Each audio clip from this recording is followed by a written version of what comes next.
गुरुकुल दर्पण 60 YouTube channel पे आप सभी का स्वागत है। आज की वीडियो में हम बात कर रहे हैं कंडीशनल सेंटेंसेस के बारे में।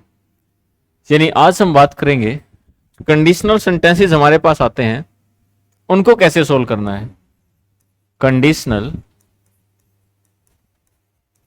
सेंटेंसेस यानी कंडीशनल सेंटेंस। यहां पे अगर हम बात करें कंडीशनल सेंटेंस की तो ऐसा कह सकते हैं कि कंडीशनल जो हमारे सेंटेंसेस है ना, यहां आप नाम से ही पता लगा सकते हैं। दैट इज कंडीशन का मतलब क्या होता है, आपको एक कंडीशन दी होती है, यानी आपको एक शर्त दी होती है। तो कंडीशनल सेंटेंसेस होते हैं शर्त सूचक वाक्य, ऐसे सेंटेंसेस जिसमें आपको किसी काम को लेके कोई कंडीशन दी गई हो। यानी आपके सामने एक टास्क है और उस टास्क को लेके आपको एक कंडीशन दे दी जाती है कि आपको ये काम करना है और ये काम को ऐसे ऐसे करना है, इस कंडीशन पे करना है। अब ऐसे सेंटेंसेस डेली लाइफ में बहुत बार यूज करते हैं जिसमें आपके सामने कोई कंडीशन होती है। अगर ऐसा करोगे तो ऐसा हो जाएगा, ऐसा करोगे तो ऐसा हो जाएगा। और अपने ऐसे बहुत सारे सेंटेंसेस डेली लाइफ में बहुत सारे यूज किए हैं। यदि वह कठिन मेहनत करेगा तो पास हो जाएगा, यदि वह कठिन मेहनत करेगा तो अपनी कक्षा में प्रथम आएगा, सफल होगा, ही विल गेट सक्सेस। तो ऐसे बहुत सारे सेंटेंसेस आप यूज करते हैं। यदि वह तेज दौड़ेगा तो बस पकड़ लेगा। आप बहुत बार ऐसे सेंटेंसेस अपने घर पे भी, जब आप कंडीशनल सेंटेंसेस की बात करते हैं ना, तो आप अपने घर पे भी बहुत सारे ऐसे सेंटेंसेस का यूज करते हैं। यदि तुमने ऐसा किया तो ऐसा हो जाएगा, यदि वो आया तो मैं उसके साथ चलूंगा, यदि उसने मुझे इन्वाइट किया तो फिर ऐसा होगा, तो हम उसके साथ जाएंगे, तो हम उस इन्विटेशन पे जरूर जाएंगे। तो ये सारे सेंटेंसेस कहलाते हैं कंडीशनल सेंटेंसेस। तो आज हम उन्हीं कंडीशनल सेंटेंसेस की बात कर रहे हैं कि जब आपके पास कोई भी कंडीशनल सेंटेंस यहां पे दिया गया है तो कंडीशनल सेंटेंसेस को कैसे सोल्व करेंगे। और यहां पे दो टाइप के सेंटेंसेस को कनेक्ट करके देगा, और जब उनको कनेक्ट करके देगा तो यहीं पे हमसे गलती होती है कि कंडीशनल सेंटेंस को सोल्व करने के लिए आप एक साइड अलग टेंस का यूज करते हैं, दूसरी साइड अलग का यूज करते हैं, और आप मोस्टली वहां पे गलती कर देते हैं कि आपको ये नहीं पता होता कि कौन सी साइड कौन सा टेंस आएगा। और अगर आपको कोई भी टेंस यूज करना है तो उसका रीजन क्या है, और जो नहीं करेंगे तो क्यों। मान लो आपको मैं एक सेंटेंस हिंदी में लिख के देता हूं, आपको इसे इंग्लिश में ट्रांसलेट करना है, और बिल्कुल सिंपल, यदि वह कठिन मेहनत करेगा तो वह पास हो जाएगा। ये सेंटेंस आपके सामने दिया, यदि वह कठिन मेहनत करेगा तो वह पास हो जाएगा। और जब भी ऐसा सेंटेंस आपके सामने आता है, आपको इसे कंडीशनल में जब चेंज करना है तो आप इसकी इंग्लिश क्या बनाएंगे, पहले तो आपको ये बना के देख लेनी है। यानी आप यहां पे इसे कैसे चेंज करेंगे, क्या आप बनाएंगे, मुझे जो लगता है कुछ आप ऐसा बनाएंगे। आप यहां से देखेंगे, यदि वह कठिन मेहनत करेगा तो पास हो जाएगा, करेगा तो पास हो जाएगा। यानी यहां पे कैसा लगता है, अभी उसने कठिन मेहनत नहीं की है, अभी उसने शुरुआत भी नहीं की है, हम कह रहे हैं अगर वो करेगा तो वह पास हो जाएगा। यानी वह यहां पे स्टार्टिंग करने वाला है, अभी उसने यहां पे ये काम शुरू भी नहीं किया है। और जब ऐसा होता है तो हम यहां पे कह सकते हैं हमारे पास ये जो सेंटेंस है ना, ये हमारी कंडीशन है। अगर वो ऐसा करेगा, और जब वो कंडीशन को कंप्लीट कर लेता है ना, फिर हमारे पास ये हमारा रिजल्ट निकल के आता है, फिर ये हमारा रिजल्ट हो जाता है। तो यहां पे जब हम बनाएंगे तो हम कहेगा, पहले इसकी बनाते हैं, यदि वह कठिन मेहनत करेगा, if he will work hard, if he will work hard he will pass। शायद आप कुछ ऐसा बनाएंगे, यदि वह कठिन मेहनत करेगा तो वह पास हो जाएगा। शायद आप कुछ ऐसा सेंटेंस बनाएंगे जिसमें हम कह सकते हैं कि this is conditional sentence and the condition is given here and the result is given here. But यहां पे ऐसा भी हो सकता है, फिर आपको सेकंड ऑप्शन दे, और आपको सेकंड ऑप्शन जब वो देगा तो यहां पे सेकंड ऑप्शन क्या देता है, इफ ही वर्क हार्ड, ऐसा भी दे सकता है। he will pass। और आपके पास पेपर में 4 ऑप्शन मिलते हैं, तो अगर बात करें थर्ड ऑप्शन की तो यहां पे फिर से ऑप्शन को वो चेंज कर सकता है, कह सकता है, ऐसा आ सकता है, he will pass if he works hard। ऐसा भी हो सकता है कि इनमें से कोई आए। और यहां पे फिर लास्ट और फोर्थ ऑप्शन जो हम बात करेंगे, हो सकता है फोर्थ ऑप्शन आपका आंसर हो, यानी फोर्थ की अगर बात करें तो ऐसा हो सकता है इनमें से फिर आपको यह बताना है कौन सा एक सही है। तो he will pass if he will works hard. अब आपके सामने 4 सेंटेंस वो देगा, फर्स्ट, सेकंड, थर्ड, फोर्थ। इन 4 में से आपको ये बताना है कि कौन सा एक सही है। अभी तो मैं आपके पैटर्न को लेके चल रहा हूं, जैसे आप इनको सोल्व करते हैं, फिर मैं आपको ये बताऊंगा कि आपको ऐसे सोल्व करेंगे तो जल्दी हो जाएंगे। आपको यहां पे एक शॉर्टकट भी देंगे, उस शॉर्टकट की हेल्प से आप इसी चैप्टर को 5 मिनट में भी निपटा सकते हैं, और हम इसे 5 मिनट में निपटाएंगे भी। पहले हम इसी टाइप से एक लॉन्ग कट से इसको लेके चलेंगे, फिर मैं आपको ऐसे बताऊंगा कि अगर आपको थोड़ी सी देर में इस चैप्टर को कंप्लीट करना है तो आप कैसे कर सकते हैं। फिर उसको याद रखने के लिए रूल्स, बुक वाले रूल्स नहीं रट लेने हैं, कि ऐसा नहीं है कि क्रैमिंग पे चलेंगे बुक वाले सारे रूल्स हम रट देंगे, ऐसा नहीं है। आप यहां से रूल्स को एक बार समझ लें कि यूज कैसे करेंगे।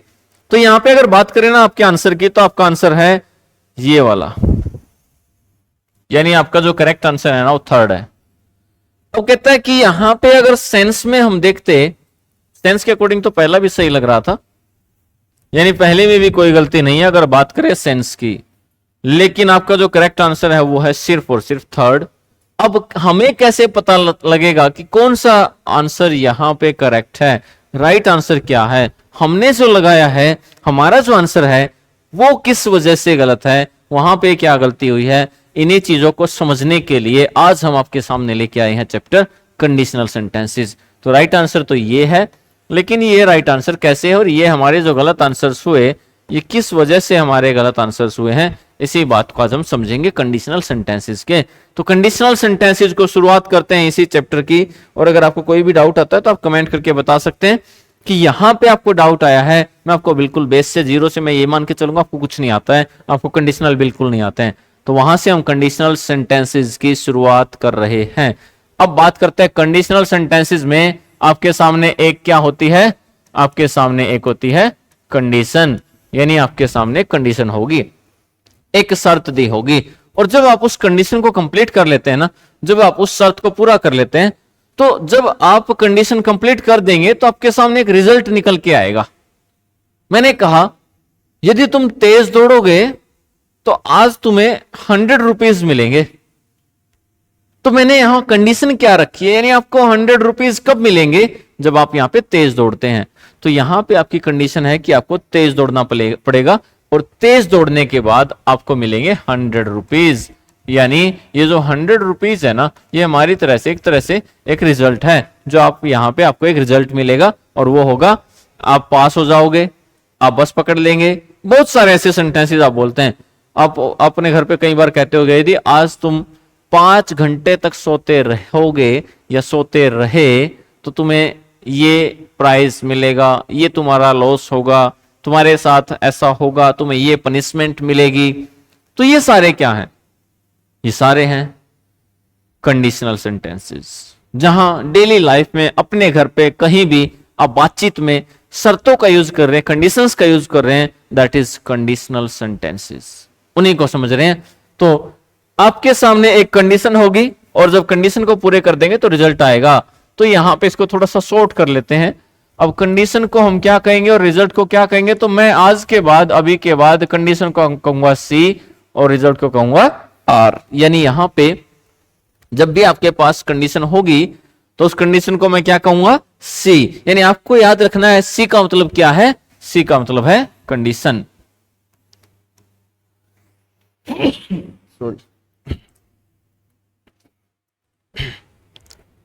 सी का मतलब क्या है, कंडीशन और आर का मतलब क्या है, रिजल्ट।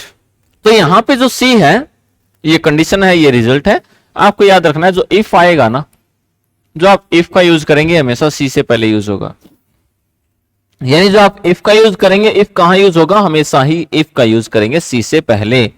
अगर आपका मन है ना कि आप इसको चेंज कर दें तो आप ऐसा भी कर सकते हैं, इधर आर ले आए और इधर सी ले आए, और जब ऐसा होगा तो इफ कहां आएगा, इफ आएगा दोनों के बीच में। यानी इफ और सी एक दूसरे के साथ चिपके हुए हैं, यानी इफ और सी एक दूसरे के साथ चिपके हुए हैं। यहां भी इफ और सी एक दूसरे के साथ चिपके हुए हैं।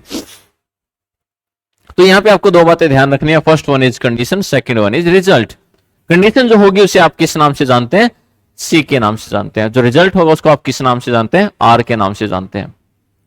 और जब आप सी और आर या फिर आर और सी कोई भी यूज कर सकते हैं, जो भी आप यूज करते हैं तो सी के पहले क्या यूज करते हैं, इफ, या फिर अगर सी इधर आ जाता है तो सी के पहले क्या यूज करते हैं, इफ। दोनों में से ऐसा होगा, यानी इफ किसके साथ आएगा, सी के साथ यूज किया जाता है।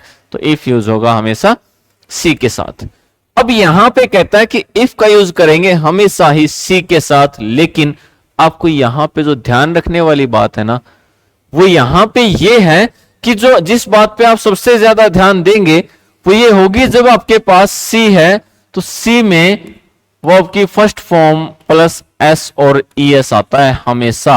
जिस साइड भी सी आएगा ना, सी में हमेशा ये वर्ब की फॉर्म आएगी, और जिस साइड भी आर आएगा, आर में हमेशा विल और सेल के साथ वर्ब की फर्स्ट फॉर्म आएगी। ये बात आपको स्पेशली ध्यान रखनी है। जिधर भी सी आएगा वो आपकी चॉइस है, सी किधर आएगा, सी कहां पे आएगा, जहां भी आएगा सी में ये वर्ब की फॉर्म आएगी, आर में ये आएगी। अगर आप यहां पे टेंस की भी बात करें ना, तो आपको पता है कि इस वर्ब की फर्स्ट फॉर्म प्लस एस और ई एस का मतलब क्या होता है, ये कौन सा टेंस होता है, ये होता है हमेशा प्रेजेंट इंडेफिनिट टेंस होता है। यानी सी में हमेशा ही प्रेजेंट इंडेफिनिट टेंस आएगा। ये कौन सा टेंस होता है, तो ये टेंस होता है फ्यूचर कंटिन्यूअस टेंस। ये होता है हमेशा ही फ्यूचर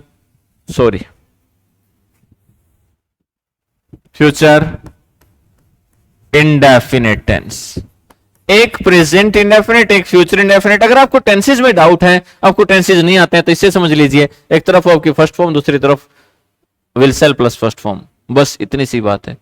तो यहां पे कहता है जब भी आपके सामने कंडीशनल होंगे, आपको एक सी याद रखना है, एक आर याद रखना है। इफ कहां लगेगा, सी के पहले लगेगा। इतनी बात क्लियर है यहां तक, शायद इसमें कोई डाउट नहीं है।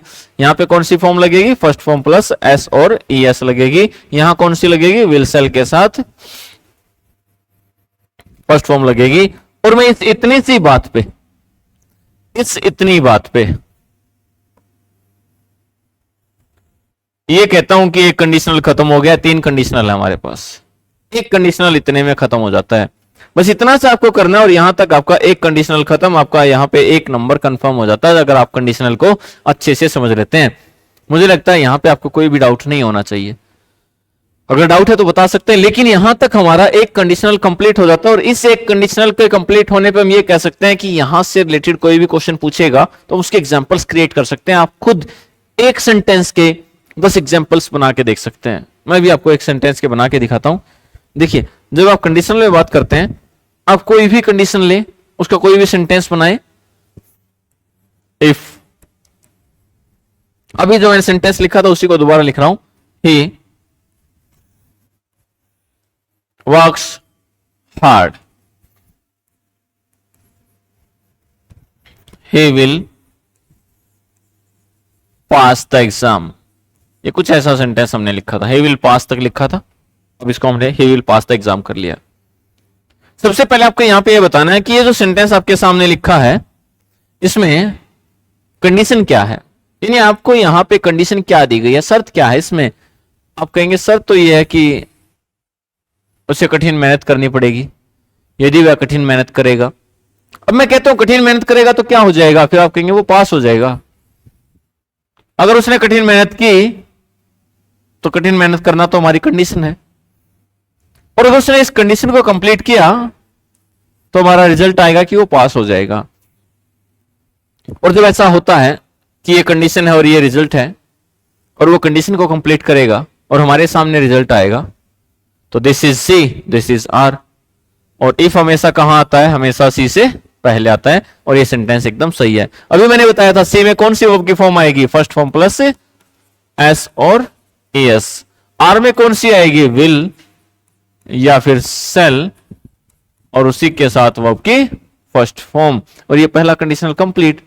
अगर किसी को लगता है कि मुझे तो चेंज करना है तो चेंज कर लो, इधर मैं आर को ले आता हूं, इधर मैं सी को ले आता हूं, तो इफ कहां आएगा, बीच में आएगा। इसे सेंटेंस बना के दिखा देते हैं। यानी अब तो आपको देखना है कि सेंटेंस क्या बनाया और कैसा बनाया। अब वहां से बनाएंगे, आर से, he will pass the exam if he works hard।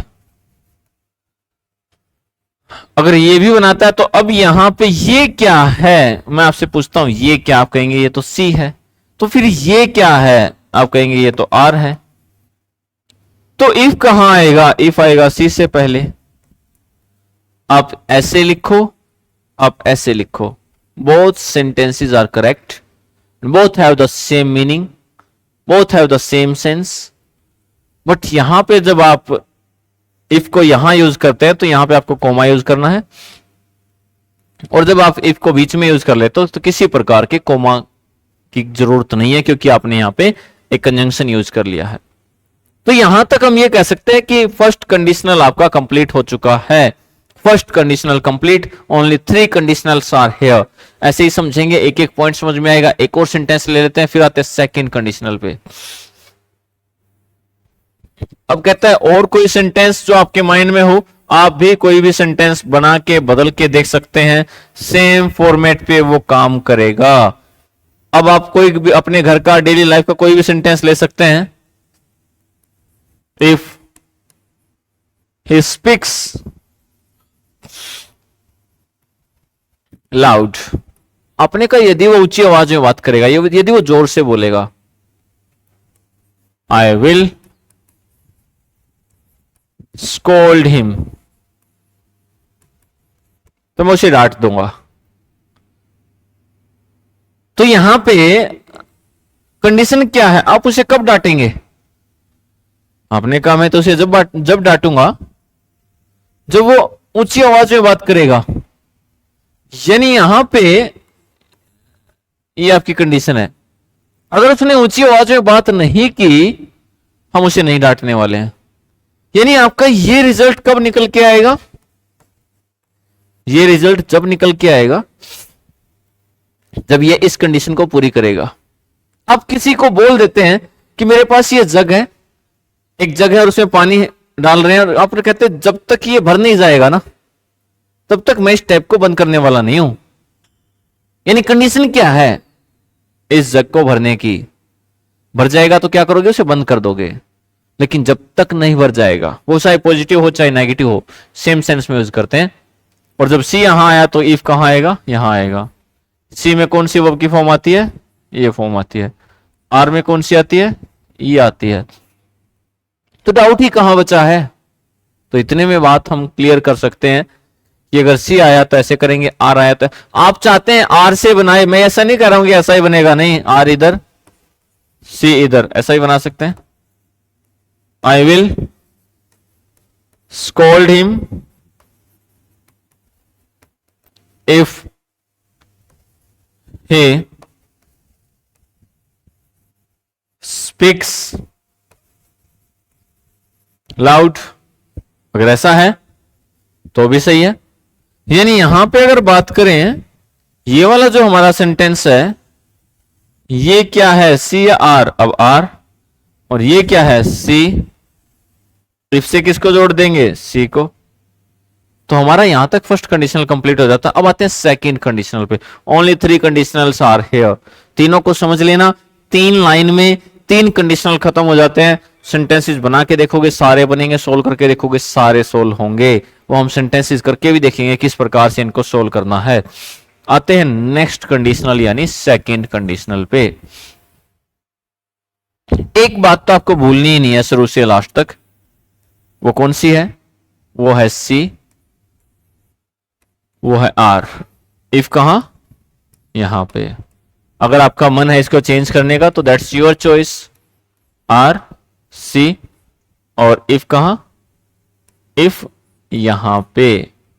ये तो आपको शुरू से लास्ट तक याद रखनी है। कंडीशनल में इस बात को आपको भूलना ही नहीं है, क्योंकि जब तक ये चलता रहेगा, कंडीशनल रहेगा, जब तक कंडीशनल चैप्टर चलेगा, इस सी और आर रिजल्ट और कंडीशन एज इट इज काम करते रहेंगे। तो यहां पे किसी भी प्रकार का कोई भी चेंज आने वाला नहीं है। देखिए अब आते हैं सेकंड कंडीशनल में। अब कहते हैं सेकंड कंडीशनल बात करता है हमेशा पास्ट की।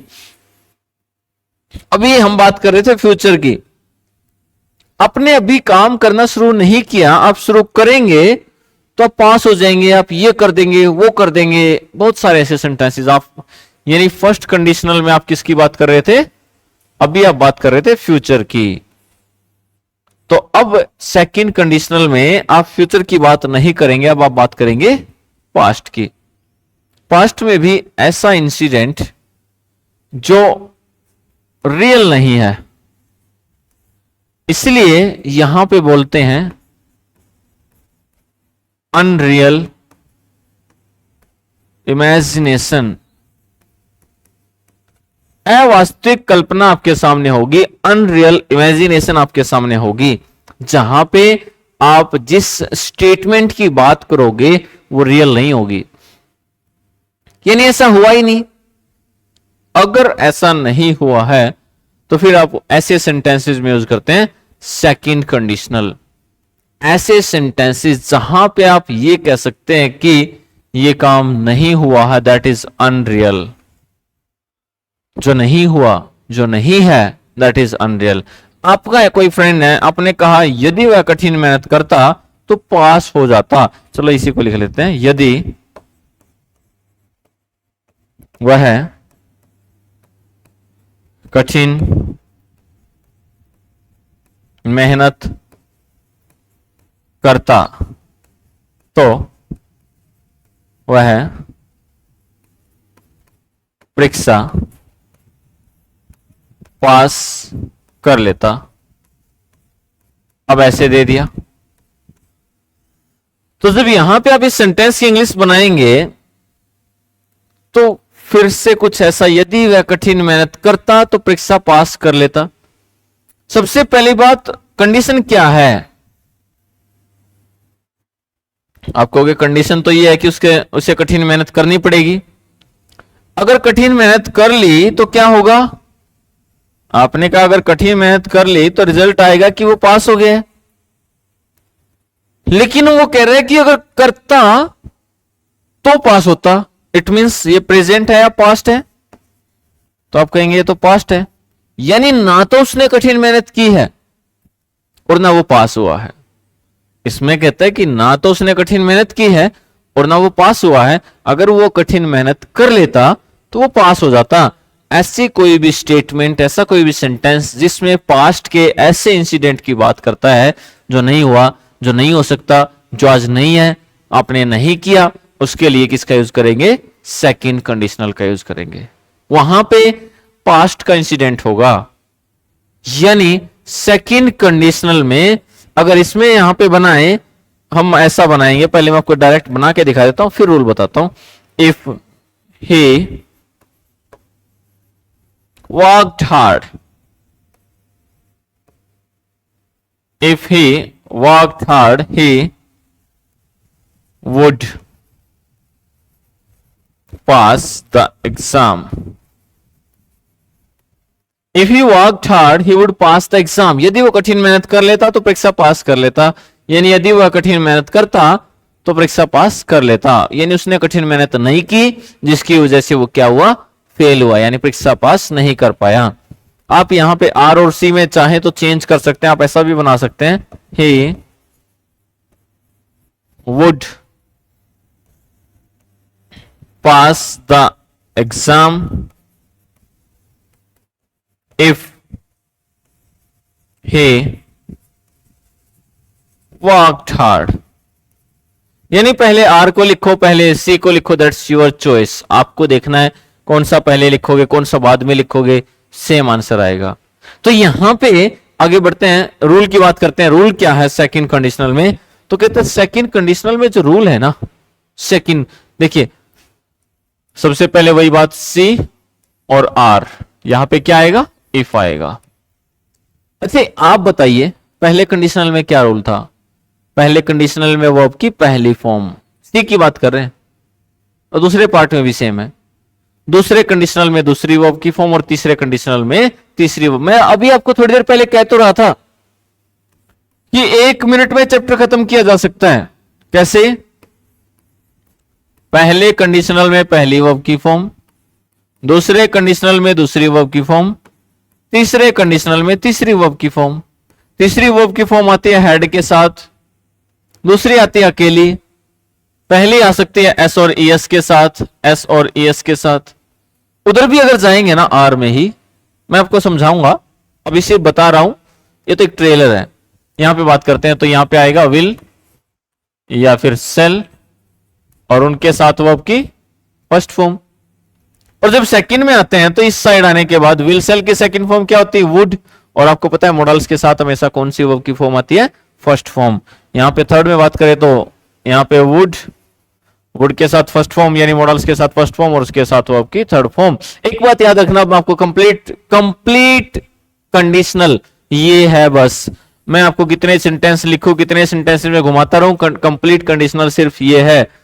पहले में पहली फॉर्म, दूसरे में दूसरी और तीसरे में तीसरी, इतनी बात याद रखना, चैप्टर खत्म। इससे ज्यादा कुछ भी नहीं है, लेकिन समझना पड़ेगा एक बार। पहले में पहली, दूसरे में दूसरी, तीसरे में तीसरी, पहले में पहली, दूसरे में दूसरी, तीसरे में तीसरी। एक बार अंडरलाइन कर देता हूं कहां पे पहले में पहली है, कहां पे दूसरे में दूसरी है। देखिए पहले कंडीशनल में कौन सी वर्ब की फॉर्म, दूसरे कंडीशनल में कौन सी वर्ब की फॉर्म, तीसरे कंडीशनल में कौन सी वर्ब की फॉर्म। क्या इस साइड भी ऐसा ही है? बिल्कुल ऐसा ही है। वो विल सेल के साथ पहले कंडीशनल में कौन सी वर्ब की फॉर्म? विल सेल की सेकंड फॉर्म क्या होती है? वुड। यहां पे विल की वुड और सेल की वुड, दोनों की वुड ही करनी पड़ेगी। कई बार सेल की शुड भी होती है, लेकिन वो सेकंड स्टेप पे आएंगे। अभी आपको वुड ही मान के चलना है, विल और सेल दोनों के लिए। और यहां पे तीसरे कंडीशनल में कौन सी वर्ब की फॉर्म? तो मैं कह रहा हूं ये आपके पूरे चैप्टर का शॉर्टकट है, जिसमें आपने 2 पेज बुक से भर लिए हैं, आपने 2 पेज भर दिए हैं यहां पे। लेकिन अगर ऐसा कोई सेंटेंस, ऐसी कोई स्टेटमेंट आती है ना, फिर आप कंफ्यूज हो जाते हैं। तो यहां पे आपको इसको ध्यान में रखना है। अब मैं यहां पे आपको बता देता हूं, दूसरे कंडीशनल में दूसरी वर्ब की फॉर्म, और यहां पे इस साइड आएगा वुड प्लस वर्ब की फर्स्ट फॉर्म, यानी would plus first form of verb. तो पहले कंडीशनल में पहली वर्ब की फॉर्म, दूसरे में दूसरी। तो यहां पे जब सेंटेंस, इसको यहां से अब हटा देते हैं, ये आपका शॉर्टकट था, लेकिन इसकी बात हम आगे भी करते रहेंगे, इसके बिना काम नहीं चलने वाला है। बहुत सारे रूल याद करने से अच्छा एक शॉर्टकट याद हो जाए, उससे आपका काम आसान हो जाएगा। तो यहां पे आपकी वर्ब की सेकंड फॉर्म, यहां पे आपकी वुड प्लस वर्ब की फर्स्ट फॉर्म का हम यूज करते हैं। यहां पे कोई भी सेंटेंस आप बनाएं, इफ ही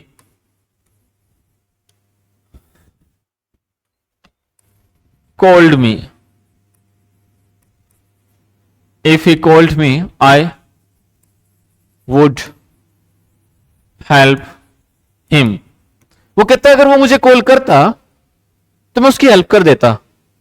यानी इसका मतलब उसने मुझे कॉल नहीं की, और जब उसने मुझे कॉल नहीं की तो मैंने उसकी हेल्प नहीं की। यहां पे कंडीशन क्या है? कंडीशन है आपको कॉल करनी पड़ेगी। कॉल कर दोगे तो क्या होगा? मैं आपकी हेल्प कर दूंगा। ये आपका कंडीशन, ये आपका रिजल्ट। आपको लगता है मुझे पलटना है, बार बार हर एक सेंटेंस को पलट के दिखा रहा हूं। I would help him if he called me. बस यहां पे क्या आएगा? ये आर है, ये क्या है? ये सी है। इफ कहां आएगा? यहां आएगा। इससे ज्यादा कुछ है ही नहीं। कोई भी सेंटेंस ले लो, कितना ही घुमा लो, कुछ भी पूछ लो, इन्हीं से आंसर निकल के आना है। इफ ही इनवाइटेड मी, यदि वो मुझे इनवाइट करता, यानी उसने मुझे इनवाइट नहीं किया, I would join the marriage. तो कह रहा है अगर मुझे इनवाइट करता तो मैं भी मैरिज फंक्शन, मैरिज ज्वाइन कर लेता, यानी उसने मुझे इनवाइट नहीं किया जिसकी वजह से मैंने उसे ज्वाइन नहीं किया। यहां पे ये आपका क्या है सी, ये आपका क्या है आर। आपको फिर से लगता है चेंज करना है, फिर से चेंज करो, I would join the marriage if he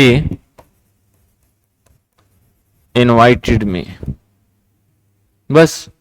तो सेंटेंसेस को एक बार लिख के चेक करके सी और आर लगा के कंडीशन किस साइड है, रिजल्ट किस साइड है, कैसे आपको फाइंड आउट करना है, वो सारी चीजें आपको एक बार जज करनी पड़ेंगी, तब जाके शॉर्टकट समझ में आएगा।